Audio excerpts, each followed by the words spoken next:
Hey, welcome to Optimize Your Body with Martin Silva, where we talk raw, uncut facts to truly help you optimize your body. Hey folks, thank you for tuning in to episode 68 of Optimize Your Body. And before we get rolling with this short, sharp episode, I would like to talk to you about the importance of sleep, as I always do real quickly. Now, with sleep, we just take it for granted. We just think that sleep is something that just happens and you just hit the pillow and boom, up you get. There's actually a hell of a lot more to it, right? Just like we would nutrition, exercise, relationship, these things we have to work on. We have to put time and effort into planning our life around these things, right? And it's no different to sleep. So I'd like you to take that away from this episode also, is making it a practice. Now, before you go to bed, like what I always do is I'm very aware of the lights, the artificial lights in your house coming from the bulbs, the blue light coming out of your iPhone or the television screen, all that kind of stuff, right? That has a big effect on your melatonin levels. Studies are coming out now to show that this blue lights does drastically decrease melatonin levels. So although you might be listening to this and thinking, I go straight to bed, boom, I'm out cold. That doesn't really mean you're getting good quality sleep, okay? Now, especially if you're like on your phone or you're using electronics right up until you go to bed, and then you think, boom, just because you went straight to sleep, that you are all good with your sleep. In fact, sometimes when you literally hit the pillow and crash out, that's not always a good thing, because that's an indication that you're burnt out, you know? If you literally hit the pillow, bang, out cold. However, what I was getting at is sleep quality. Treat it as a practice. So before I go to bed, I sometimes put the candles on, turn all the lights out. But if I don't do that, I'm always aware of the lights. So I turn the lighting down, so it's quite dark in the house, in the apartment even, at least an hour before bed. And I put my blue light blockers on normally about 2 hours before bed. So my blue light blocker glasses, which preserve melatonin, they block the blue light. And again, the studies are showing that they are really, really beneficial for sleep quality. However, the most important thing before you consider getting blue light blockers is winding down before you go to bed. We're living in a day and age where we're more stressed than ever. We're under a constant state of stress. We've got these mild stressors coming at us from all angles, especially the iPhone. That's the main culprit, right? You lot can relate to this. You know, we're on our iPhone. It's hard to come off it. You're doing bits and bobs. Sometimes you're checking emails, or you're actually doing stuff which is, productive, so to speak. But a lot of the time we waste time on there. And regardless of it, you need to make it a priority to come off your phone. Like, I know some of you listening are like, I can't, because, well, you actually can if you plan. Just come away from your phone, come away from electronics if you can, at least an hour before bed. That's not to say I do this every night. I really don't. However, I've always got those blue light blockers glasses on to mitigate any damage. So what I would recommend is, firstly, prepare yourself for a good sleep. Reading a book as well. That's something I do. I'm a big fan of reading anyway, but it's an awesome way to help you drop off and fall into a deep sleep. Just reading before bed, 10, 15 minutes. Get into bed, get a paper book. Don't do it from your iPhone or something. Ideally, get a paper book, and that's a great way to wind down. And obviously, you're going to be learning and educating yourself as well. But where I'm going with this now is, obviously, I wear these blue light blocker glasses, and if you do want to get a pair to improve sleep quality, I am affiliated with Swanwick Sleep now. So all you have to do is go over to swanwicksleep.com. I'll put it in the show notes anyway, the website. Enter code optimize your body, all one word, for 15% off these trendy looking blue light blocker glasses. Most blue light blocker glasses make you look like a bloody welder or a builder. They're horrible looking things. As some of you who follow me on Instagram may know, I used to wear the horrible, ugly looking ones and get the piss ripped into me by my missus and other people regular. Now I have a trendy Swanwick pair, and I'm never going to look back. So today's episode, folks, I'm going to talk to you about the 5 life-changing lessons that I learned on my road to becoming a pro fitness model competitor or bodybuilder, whatever you want to call it. Same process, really. But the reason I'm doing this episode, because I really think that a lot of you will benefit from some of these things, because I've transferred a lot of the stuff that I learned and the mindset I acquired from competing and making it as a professional level bodybuilder or fitness model competitor naturally as well. Don't forget, I've not, without trying to brag, I've done it without the use of steroids. And there's not many people that have done that, because I compete in a non-tested federation as well, which means they don't do drug tests, which means most of the guys are on gear. But I take nothing away from them, and I don't complain about that because it's my choice to compete in a non-tested federation. And the reason I don't compete in a natural one is because there's not much in it. Unfortunately, the standards are not very high. You don't get as much exposure. And also the WBFF, who I compete with, they run an amazing show. It's such an incredible experience when you compete with them. So as I was saying, my 5 lessons that I have learned, okay? Now, the first thing I learned, mainly from this, was learning how to fail. That is something a lot of you, I think, should take away from this, and I'm sure a lot of you are already aware of this anyway. Learning how to fail and actually embracing failure, you want to actually fail more often than not, really, because the only way you learn and grow is from failing. And that's not to say, you have to, suffer and experience misery. And no, it's not about that. It's about failing at certain things. Don't be afraid of that. Don't fear failure. Most people live their whole lives fearing failure, letting failure letting fear define them. Okay, it's obviously fear keeps us alive, and it's great to fear certain things and have fear. However, letting it define you is a different story. So embrace failure, because I actually failed at fitness competitions for a long time. I competed a total of 7 times before I made it as a pro and actually got my pro card.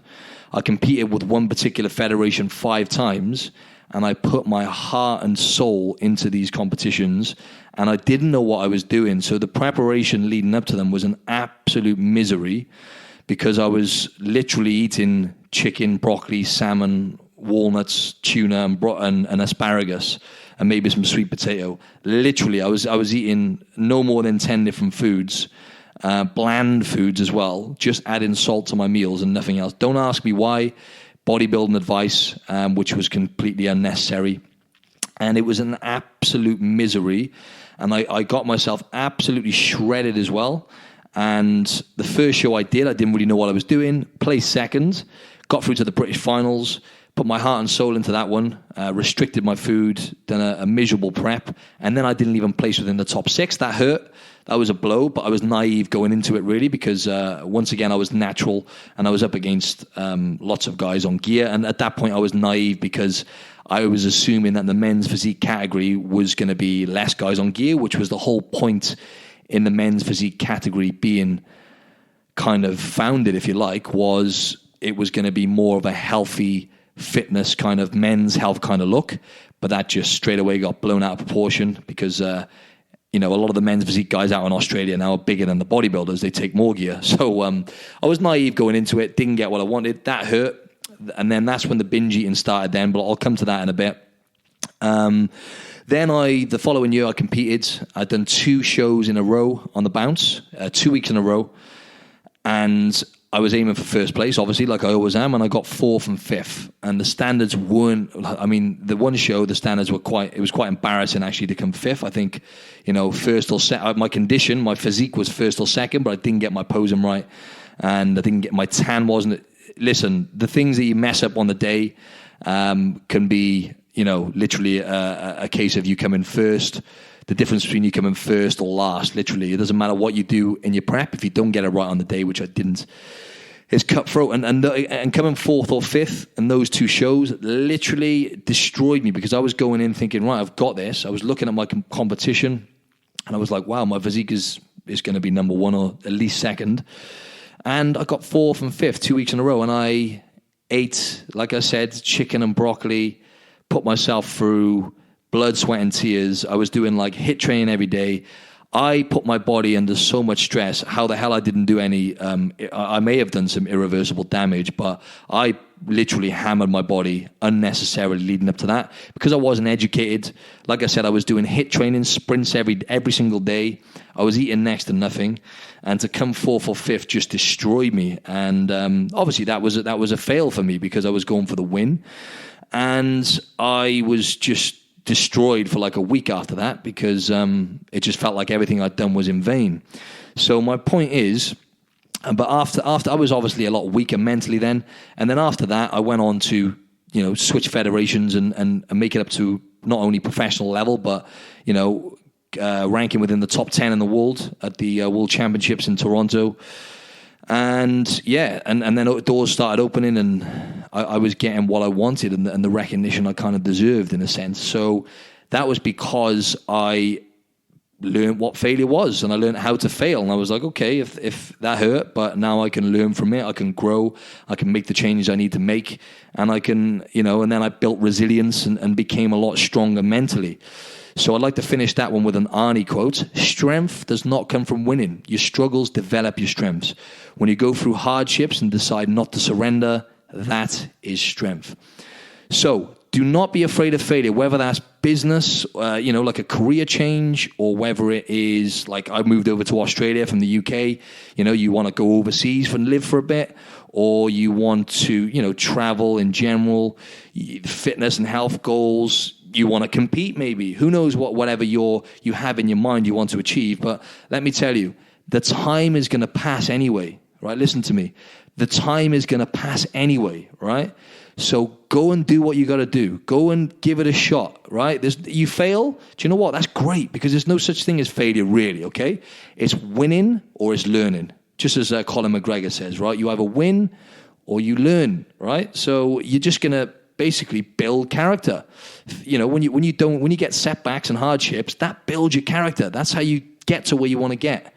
And if you don't achieve what you want to achieve, life takes a different path sometimes.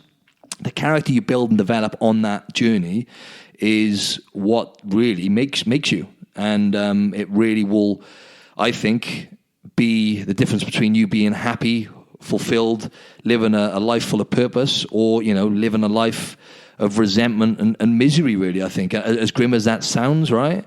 Go and give it a shot, okay? Do not be afraid to fail because that will make you stronger. And that is one of the main things I learned from competing. Anyway, I'll get through the other ones probably a bit quicker. Number 2, consistency. Literally, I use that word a lot. Try and use another word. No, I'm not going to say literally again. What I'm going to say is, I'm going to crack on with it. Consistency.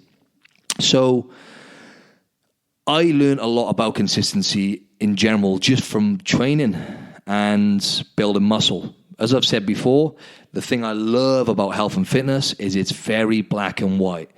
You go to the gym or you do your exercise, wherever that may be, you get results. It's black and white. You're consistent with that, you generally get results.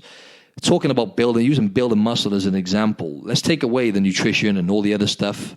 Regardless of that, if you're going to the gym, let's just say even 2 times a week, and you're doing purposeful sessions where you're maybe training the full body and treating your, main lifts such as squats, deadlifts, overhead press, pull-ups, you're treating those lifts as a skill, and you're doing that twice per week, you're going to get insane results, significant life-changing results if you were to do 2 sessions a week, and just keep consistent with that.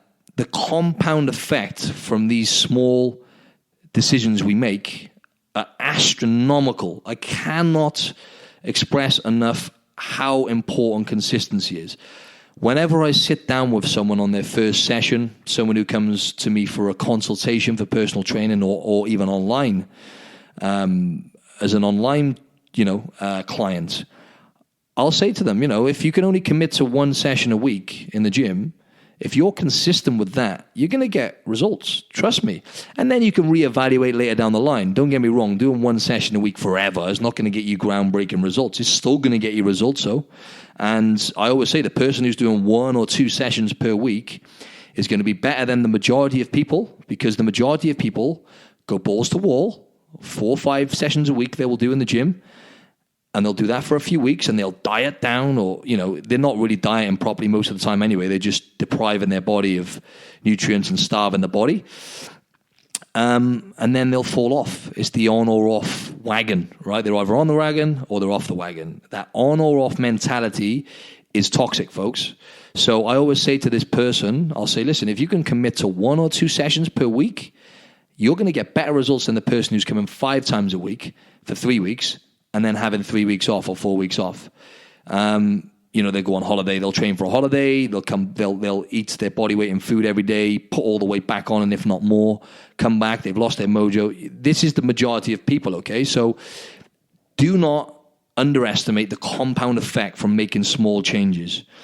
So whether your goal is, once again, whether it's to improve your overall health or whether it's to increase the amount of money you earn, taking one small step and taking action on something which may seem like unsubstantial to you will have an astronomical effect if you're consistent with those things later down the line. So I'll leave you with another quote. If you are persistent, you will get it. If you are consistent, you will keep it. Okay?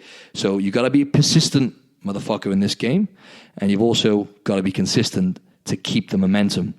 And that's what I learned from competing, because I would not leave any stones unturned. I would do, let's just say, 10 minutes of posing each day leading up to the show, rather than not doing any posing for days or weeks and then just trying to blast in loads within a small amount of time. I would do a small amount each day. I would do my lifting each day. I would make sure my meals are prepared each day. And that consistency, just from doing those small things, I say small things, just from doing those simple things really, and not procrastinating, so to speak, got me to the professional level as a fitness model and literally changed my life. So consistency is key, folks. Number 3, surround yourself with the right people. Okay, so another game-changing thing that I discovered whilst competing was who my real friends were. Now, when you're doing this kind of thing, you need to sacrifice a lot. You're not going out drinking and socializing, especially when you get closer to the show. You're not going out eating bad meals. Essentially, you're not really very social, at least when you get 4 weeks out from your show, right? But just in general, if you want to get on stage and bring the best condition you can bring and be at your best, you've got to sacrifice the fun and the short-term gratification and the short-term pleasures, if you like, in life, whether that be, eating burgers and ice cream on the couch whilst watching Netflix, or out drinking with your friends, partying. Those things something's got to give for you to get up there, and make it as a pro against guys most guys have put the work in. They haven't made excuses. They've executed, most of those guys. They haven't gone out and socialized. So where I'm going with this is, I found out who my real friends were. And my circle is tight. Obviously I live in Australia, and all my friends are in the UK, my close friends. I've got 1 or 2 here in Australia from back home who I'm really close with. But, my day ones, so to speak, friends back home, they know who they are if they're listening to this. They're my circle, and they're the people who I choose to surround myself with. They push me to achieve my goals. They help me grow as a person. They challenge me on certain things, which is what you need to grow and to learn.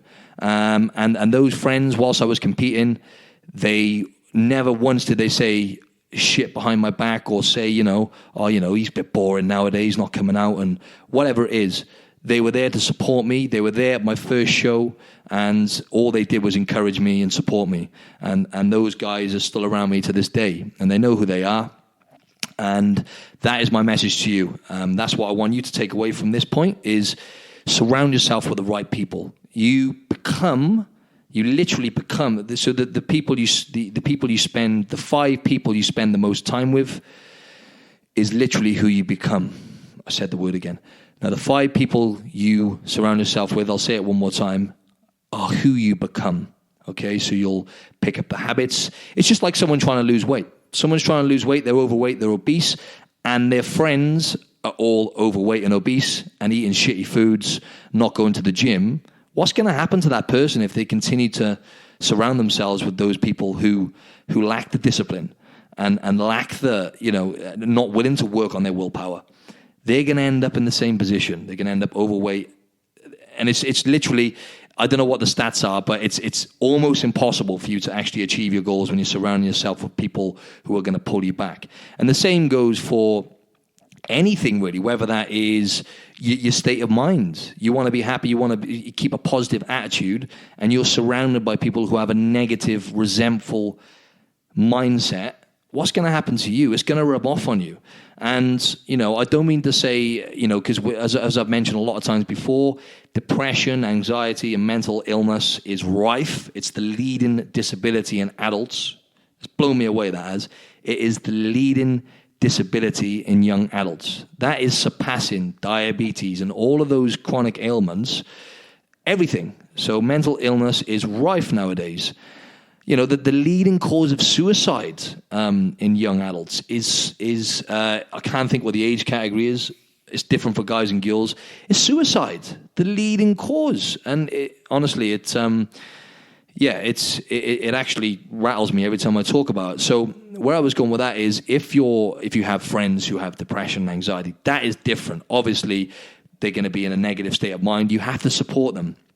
You have to do what you can to support them. But even that, you have to be mindful that they have to help themselves, unfortunately, right? So there's only so much you could do in that situation. But yes, you need to be there for them. And that's very important. So I'm not saying if you have a friend who is suffering from these issues to not support them. I'm definitely not saying that. I just wanted to make that disclaimer because, as you guys know, I'm trying my best to kind of raise awareness for these issues. And there's still work to be done for me. I need to reach out, more often and because there's people suffering in silence. So sometimes you need to just ask your friends or ask someone who's suffering or ask someone who you think you might have an inkling that they're not quite right.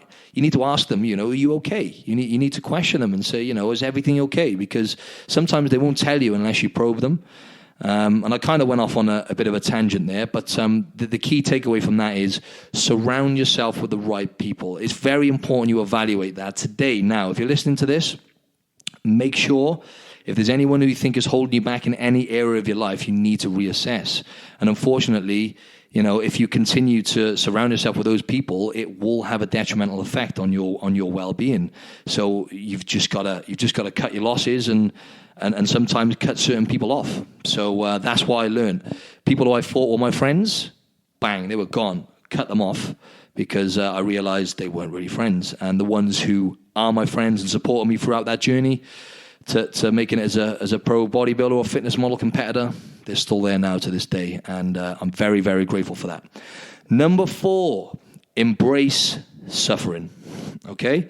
Now, to a certain extent, I'm going to talk about the flip side of this now. I don't, because you've got to be careful when you say these kind of things because life is not about continuously suffering and being miserable. Okay? That's not what I mean.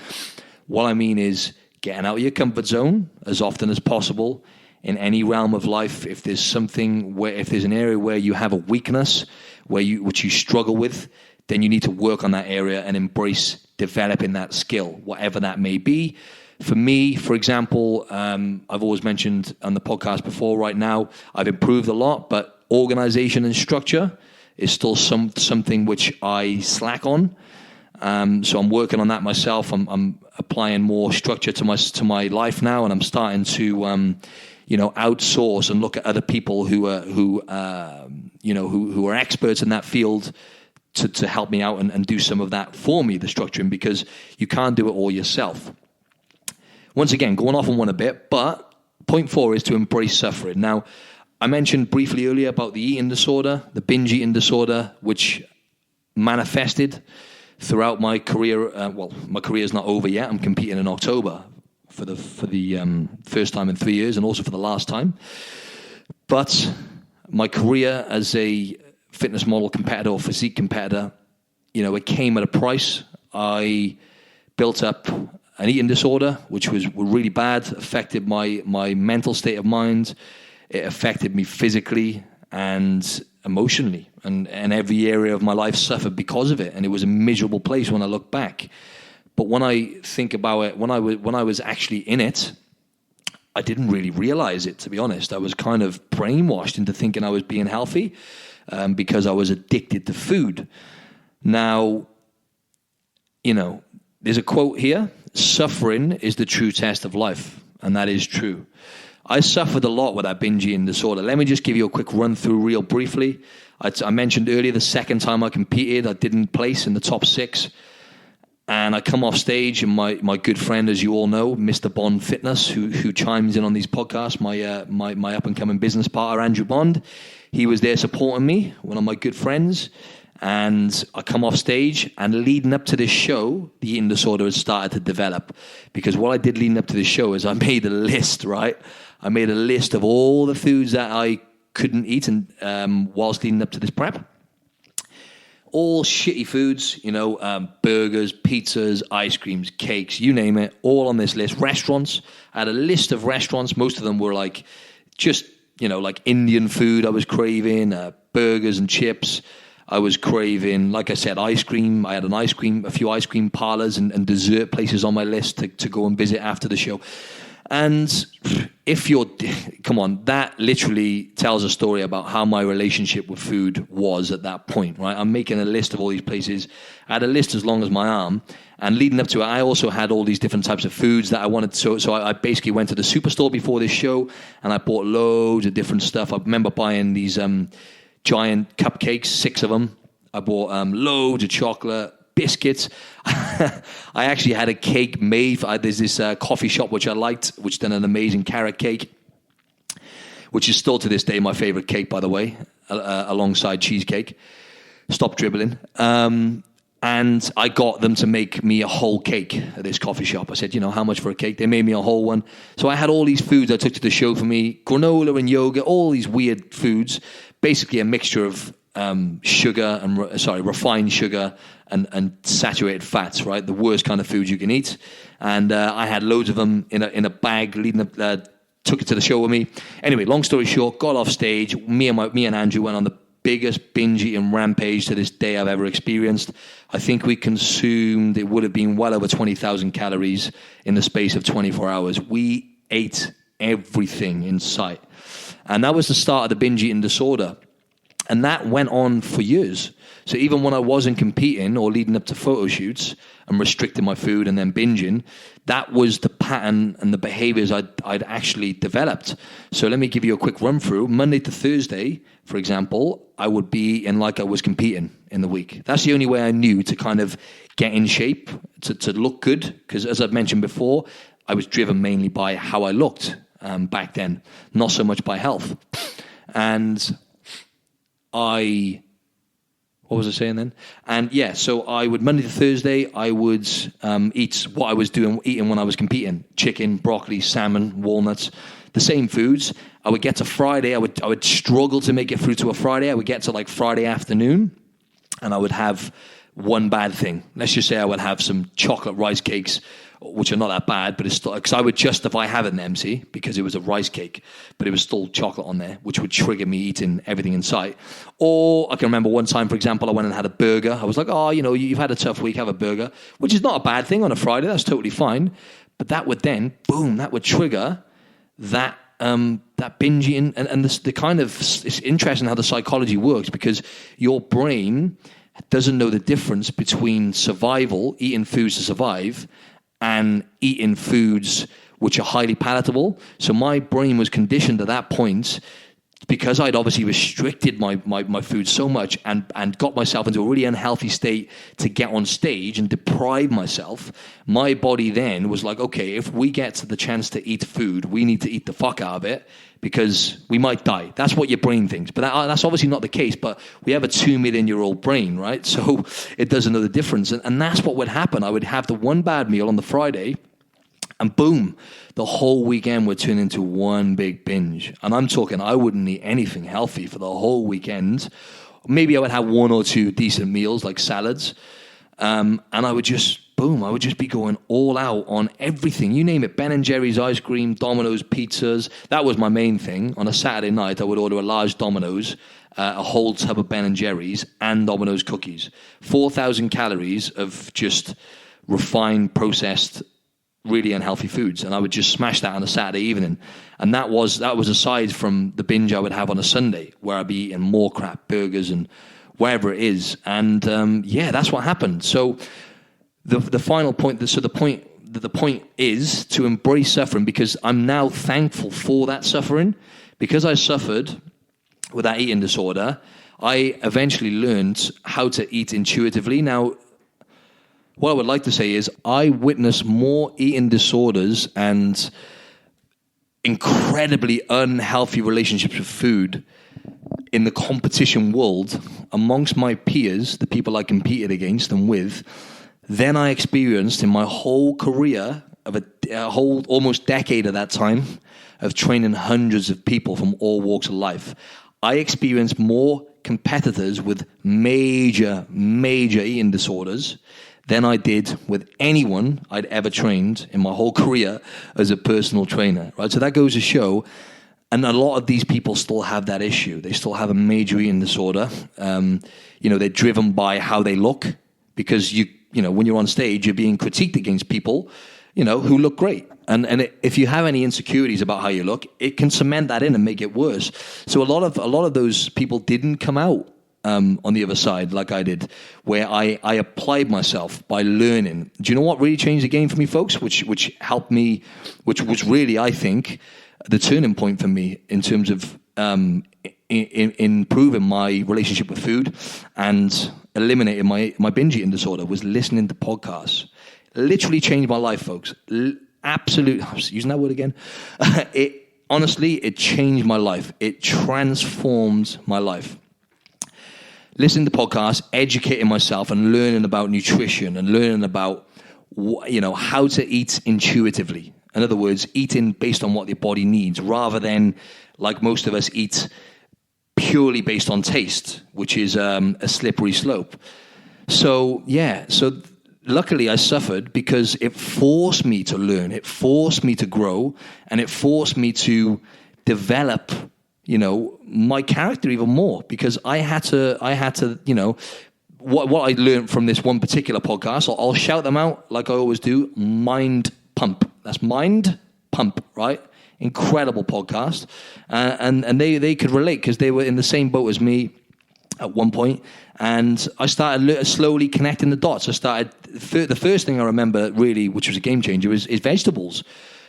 How I felt when I ate lots of different types of vegetables. I felt great. Energy. I wasn't craving the crappy foods, which I normally craved, and so on and so forth. And then that made me slowly change the way I looked at foods, because I slowly stopped craving the kind of engineered, processed garbage that I was craving throughout the course of my binge eating disorder. And it was a complete game changer. And then I started, really just upping my education, really, and applying the stuff I learned to my life with nutrition and with training and relationships, and focusing on the quality of my sleep, and essentially, as we always talk about, making health a priority. So thankfully I suffered, and I learned a lot about that, and it got me to where I am today. So I'd like to state, though, as I said, I wouldn't want anyone to go through that, to be honest. I wouldn't.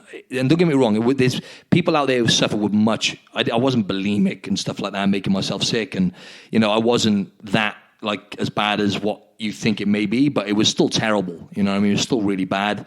It was impeding on my life and my well-being quite a lot. So I would never wish anyone to go through that. And I'm not saying embrace that kind of suffering, that you have to go through that kind of, misery to get to where you want to get. But what I mean is making yourself uncomfortable, right? So, you get a little bitch voice in your head telling you not to go to the gym. That's what it is, the little bitch voice telling you to, stay home and watch TV, or, oh no, you've had a tough day, all those bullshit excuses. That is staying in your comfort zone, essentially. So get to the gym, suffer a little bit, suffer by get into the gym. That's the hardest part. You have to suffer a little bit because you go into the gym, you don't want to go, you feel like, you're tired. When you get to the gym, you start lifting, you feel great. You always leave the gym feeling much better, and you're always thankful that you did it. So that's just a little, I'm always going to relate most things to fitness, and even business as well. Is something I'm learning is to try and go above and beyond. You need to put the work in. You need to put the work in. If you want to be successful, if you want to be an entrepreneur, which is something I'm striving for, I haven't got there yet. I'm on my journey to build more of an online business. But to do that, you have to work smart, you have to work hard, and you have to work long, unfortunately, if you really want to get there. A lot of people say, you just work smart. You don't have to. No, it's not about just working smart, because there's people out there killing it who are working smart. They're working hard, and they're working long hours as well. So as grim as that may sound, you have to embrace that kind of suffering if you wanna be successful, I guess. So yeah, that's what I learned. Embrace suffering. And one more thing I'd like to say is the suffering leading up to shows. Obviously, I had to suffer in terms of a calorie deficit continuously, pushing my body above and beyond essentially was suffering as well. And I'm glad I embraced that suffering, because it developed my character, built my character up. And as I say, it made me who I am today. So that was number 4. Finally, guys, I hope you're still engaged. I've gone off on a little bit of a wild one today, but number 5 is comparison is the thief of joy. Okay, so comparing yourself to others is always going to be bad news. Once again, going back to evolution, our brains are wired to compare ourselves to other people.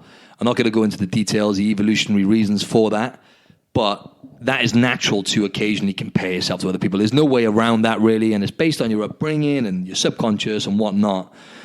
However, be careful with this, right? And as we've mentioned on the episode we've done on social media, social comparisons on social media, right? This is, I think, one of the most important things, really, right?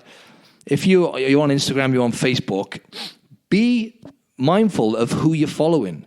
If you're following people who don't make you feel good about yourselves, so you're following people who look great all the time but don't really add any value to your life, now, it's fine looking great all the time. That's Instagram for you, right? The pictures are modified. Some people do look great all the time, right? But it's rare. On Instagram, most people are putting their best foot forward. They're bodging up the pictures, modifying the pictures, angles, all that kind of stuff. And then you're comparing yourself to that person and several people.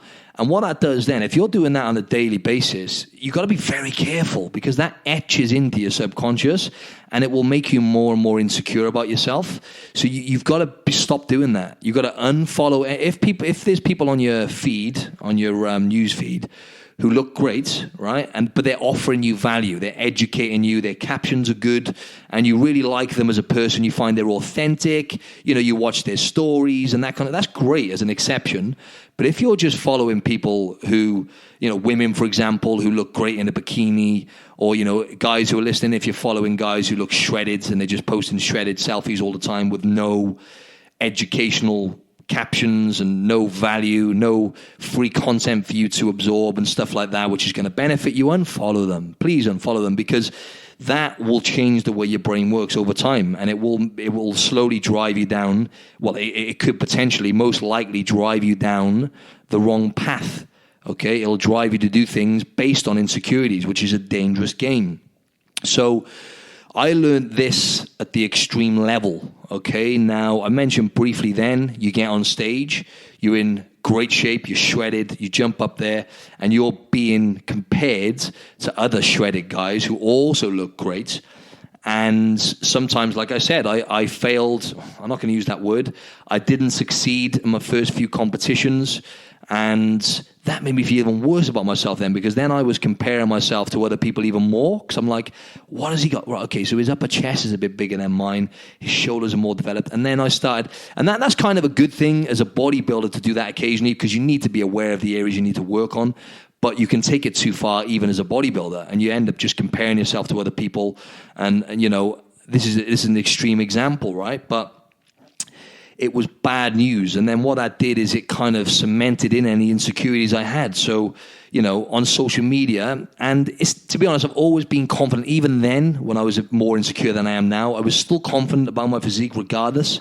And I was confident about myself as a person because I built that confidence up over years of training people and doing different pursuits and whatnot. And so the confidence takes work, right? So I built that up over years. So thankfully, I was always more confident than the average male, if you like, anyway. So, but my thing then was comparing myself to other people on social media in terms of, I didn't win. And then one guy, for example, who I did my first show with, Romain Lansford, who I will be having on the podcast, guys, over the next couple of weeks, actually. He won the first show, and I came second. And he went on then to be really successful as a men's physique athlete, won a few shows, eventually made it as the pro, as an IFBB pro, which is insane to get to that level. I made it as a WBFF pro, which is one thing. I've done that naturally, which is very hard, but making it as an IFBB pro, whether you're natural or not, is one hell of an achievement. And he done that.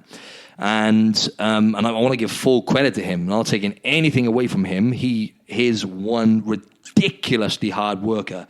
His work ethic's through the roof. That guy is he's superhuman. And anyway, I was then comparing myself to him, and I'm like, right, he's now a sponsored athlete.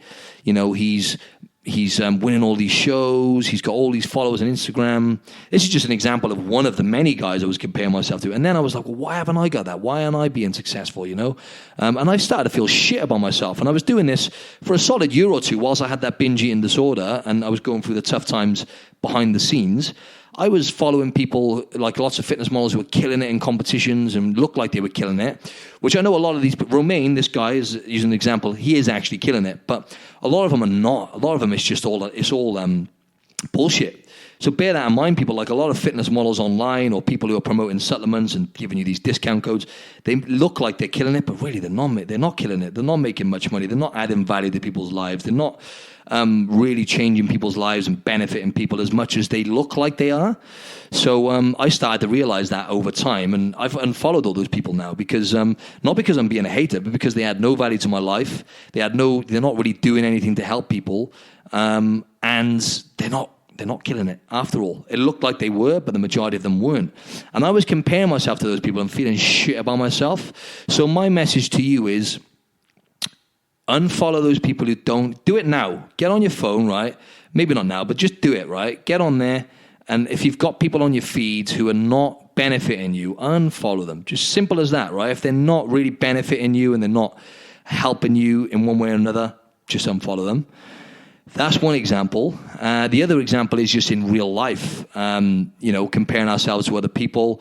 Be mindful, right? We're going to do it all the time. I still do it every single day. It's completely normal to do it. Compare yourself to people, whether that's health and how they look or whether that's, their confidence or wherever that is. Always be aware of the fact that if you're looking at them and you're thinking negative thoughts about them or you're thinking negative thoughts about yourself, a lot of the time they've got something you want. I'll say that again.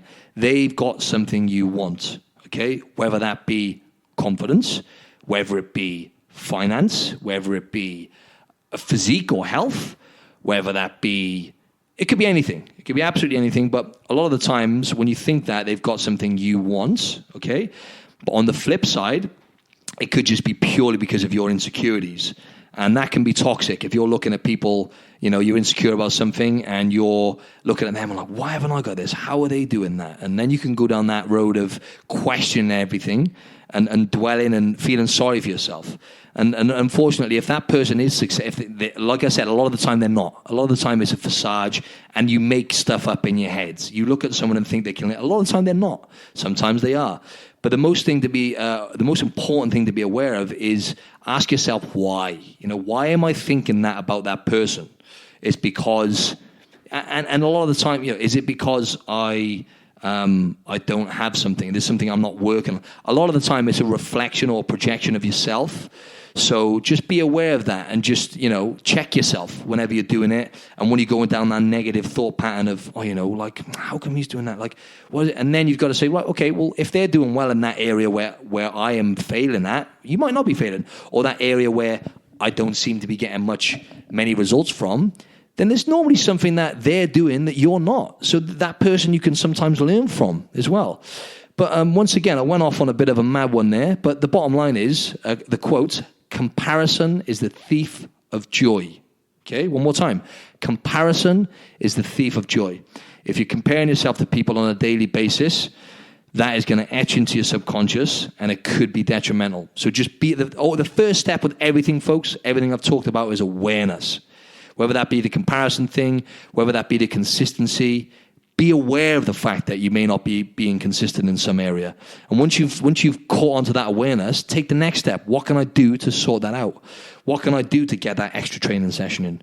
I can compromise here. So, people make excuses. I can't get to the gym for that second or third session, okay? Why can't I get to the gym? Work. I'm too busy. Get up earlier and go to the gym in the morning. Go later in the night, do whatever it takes. I put a post up recently, prioritize. The bottom line is, we all say we're too busy, but the bottom line is we're not making whatever it is we want to achieve a priority. And that's the bottom line. So, yeah. And that's that. So number one, learn how to fail. Okay. Failure is key. And let's just take away that word. Learn. There's no such thing as failure. You don't succeed, you learn, you grow, you move forward. Number two, consistency. Always remember, folks, tiny incremental changes done consistently, week by week, day by day, astronomical, groundbreaking results you will get later down the line. Number three, surround yourself with the right people, okay? You'll find out who your true friends are through certain periods in your life. A lot of you may have already done that. Be aware of that. Keep your circle tight. Make sure those people are supporting you and benefiting you. And make sure they're checking you at the same time. Make sure those people are challenging you from time to time. Embrace suffering, okay? So push yourself, essentially, out of your comfort zone. Remember, suffering is the true test of life. David Goggins said that. So, suffering, not to the extreme where you're literally like making yourself ill and developing eating disorders like I did. I don't mean that kind of suffering. Suffer a little bit each day. Do something which is hard, challenging. I'm going to say it again. That could be going to the gym. That could be what I said at the start, improving your sleep. That is a little bit of suffering because you've got to plan that. You've got to go, right, okay, I'm going to suffer a little bit by coming off my phone. Okay, that's a minor case of suffering, right? Because you're used to getting that fix of entertainment or whatever it is you're getting, and now you're taking that away and you're dimming the lights down an hour before bed, you're putting your blue light blockers on and you're preparing yourself for a good sleep. Excuse me. So yeah, embrace suffering. Finally, comparison is the thief of joy. Comparing yourself to others is always going to be bad news if you're doing it continuously. So, comparison is a thief of joy. Be aware when you're comparing yourself to other people, whether that be because they are more successful in terms of the money they're making, whether that be because they're in better shape than you, whether that be because they travel more than you, whatever that is, it's always a reflection of something that you're either not doing right or your insecurities. So, you can always achieve what you want to achieve, but do it for you. Create the best version of yourself. Do not compare yourself to other people because that will be toxic. If you're trying to do certain things just because someone else has done it, a lot of the times you're going to end up disappointed. Okay? And with that, if you could please, guys, if you enjoyed this podcast, I beg you to go over to iTunes and give me a rating and review because these ratings and reviews are really important to help this podcast grow. And yeah, that's it. Thanks a lot, guys. Stay tuned for the next episode.